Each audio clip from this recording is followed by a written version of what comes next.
Donc, la piste, en fait, ça va être le marquage des positions de mon projectile sur chacune des images de ma séquence. Donc, je vais retourner au début de ma séquence.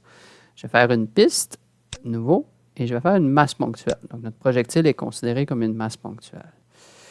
Et maintenant, j'ai ici mon projectile sur ma première image. Si je tiens la touche enfoncée majuscule, ou en anglais Shift sur le clavier, et que je bouge un peu mon curseur, vous voyez, le curseur a changé de forme. Donc, je vais zoomer un petit peu pour être plus précis.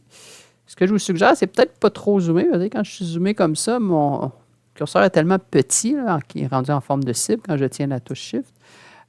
Donc, c'est dur d'identifier bien le centre. Donc, j'aime bien prendre une taille où est-ce que le curseur est à peu près la même taille que mon projectile. Donc, je suis capable de trouver facilement le centre ici. Donc, je tiens la touche majuscule, je fais un clic gauche et automatiquement, Tracker m'amène à la prochaine image. Donc, je tiens toujours la touche majuscule, clic gauche.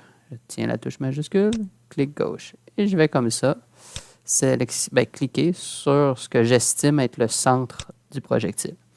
Évidemment, il y a une certaine incertitude reliée à cette position que je suis en train de marquer moi-même à l'œil. Donc, on va en tenir compte et on vous explique comment faire dans le protocole. Donc, on continue de cliquer sur ce qu'on estime être la meilleure position du centre. On reclique.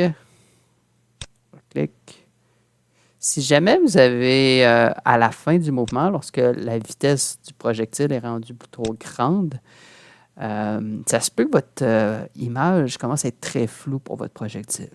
Dans mon cas, vous voyez, ce n'est pas très flou. C'est assez net encore car j'étais à l'extérieur, au soleil, donc beaucoup de luminosité, ce qui permet d'avoir encore une grande précision. Si c'est trop flou, je vous suggère de changer les conditions dans lesquelles vous avez pris la photo. Donc, allez dehors, attendez qu'il fasse plus ensoleillé et ça devrait permettre d'avoir des images beaucoup plus précises. Sinon, si vous avez une grosse tache floue, ce sera très imprécis.